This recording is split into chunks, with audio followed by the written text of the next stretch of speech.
कल सुबह ही बॉलीवुड की हाईली एंटिसिपेटेड फैंटेसी फिल्म ब्रह्मास्त्र का ट्रेलर आ गया और मैं भूल गया था कि कल ट्रेलर आने वाला है। पर उसे देखने के बाद मैं ज़रूर बोल सकता हूँ कि ट्रेलर बिल्कुल भी डिसअपॉइंट नहीं करती।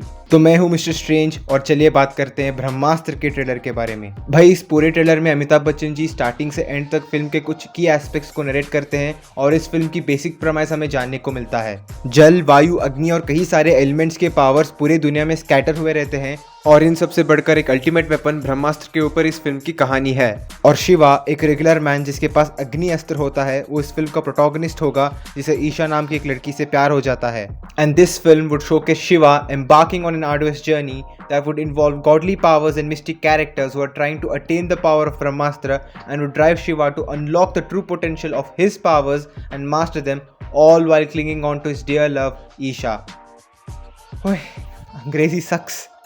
अब चलिए बात कर लेते हैं कुछ क्रिटिसिज्म जो इस फिल्म को सोशल मीडिया से मिल रहा है। कुछ महान लोग इस फिल्म को मार्वल के साथ कंपेयर कर रहे हैं, जैसे मोनी रॉय के कैरेक्टर को स्कारलेट विच के साथ कंपेयर करना और इस मूवी के वीएफएक्स को मार्वल के वीएफएक्स के स्टैंडर्ड्स के साथ कंपैरिजन ड्रॉ करना। ये सब चीजें सोशल मीडिया में चल रहा है, पर मैं बोलना चाहूंगा कि ये सब कंपैरिजन सेंसलेस है, क्योंकि आपको कंपैरिजन करने के लिए कोई इक्वल ग्राउंड्स ही नहीं है। क्योंकि मार्वल सिनेमैटिक यूनिवर्स 14 साल पहले चालू हुआ था, जिसका अभी तक 28 फिल्म्स और 7 शोज आ चुके हैं और इस फिल्म का अभी ट्रेलर ही ड्रॉप हुआ है। मार्वल की वो सिनेमैटिक स्कोप और वर्ल्ड बिल्डिंग ऑलरेडी एस्टैब्लिश्ड है और हमें ये भी नहीं पता कि इस फिल्म के बाद इस फ्रेंचाइज की स्टोरी कैसे आगे बढ़ेगी। और एक मार्वल फिल्म की बजट अराउंड 200 मिलियन रहता है, अगर हम उसे इंडियन रुपीस में कन्वर्ट करें तो 1400 से 1500 करोड़, और इस फिल्म का बजट है 300 करोड़, लाइक एक मार्वल फिल्म से 5 गुना कम। तो जैसे मैंने पहले बोला, कोई इक्वल ग्राउंड्स ही नहीं है कंपैरिजन करने के लिए।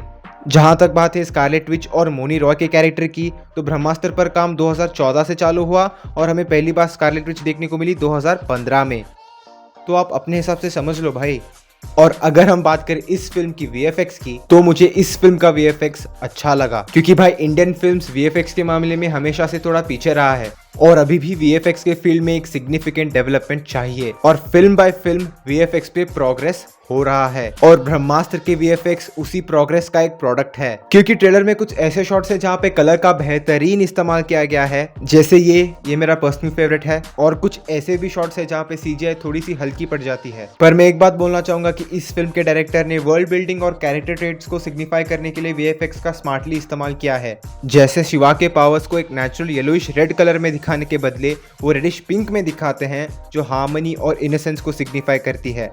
और वैसे ही विलन्स के पावर्स को रेड कलर में दिखाने से उनमें एक इवलनेस दिख के आता है। ऐसे ही ये फिल्म अपने सारे पावरफुल कैरेक्टर्स को एक डिफरेंट कलर से रिप्रेजेंट करके उनको एक डिस्टिंक्ट पर्सनालिटी देती है। अगर मैं इस फिल्म की स्टोरी के बारे में बात करूं तो ये फिल्म हिंदू माइथोलॉजी और मॉडर्न वर्ल्ड को साथ में लेके एक फैंटेसी वर्ल्ड को हमारे सामने रखती है।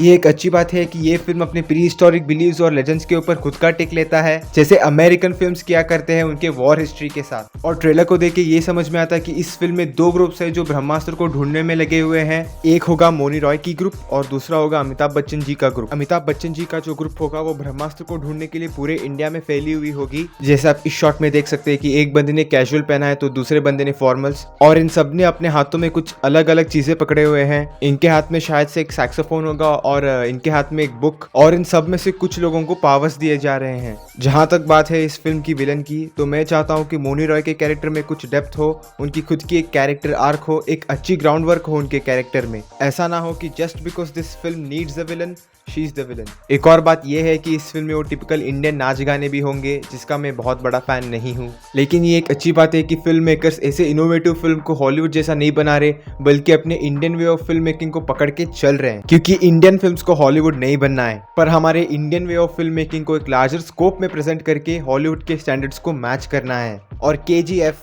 आरआरआर और विक्रम जैसे फिल्म्स वही कर रहे हैं, और इंडियन फिल्म्स जैसे बनते हैं वो कहीं और नहीं बनते। किसी दूसरे कंट्री के फिल्म्स हमारे charismatic style of film making को मैच ही नहीं कर सकते, और आरआरआर इसका बेस्ट एग्जांपल है। अमेरिकन ऑडियंस आरआरआर को लेकर पागल हो गए हैं। सिर्फ यही नहीं, जैक्सन लैंसिंग और लैरी केरेसेव्स्की जैसे राइटर्स ने आरआरआर को एक्नॉलेज किया है। इसीलिए मैं यही बोलना चाहूंगा कि हमें अपने स्टाइल ऑफ फिल्म मेकिंग को एम्ब्रेस करना चाहिए, क्योंकि अगर हम अब ब्रह्मास्त्र जैसे फिल्म्स को सपोर्ट नहीं करेंगे तो आगे इंडिया में ऐसे फिल्म्स नहीं बनेंगे। And that was the video, guys. If you like this video, please hit the like button and subscribe the channel. Do follow me on Twitter and Instagram. This is Mr. Strange and I'll be seeing you in the next video.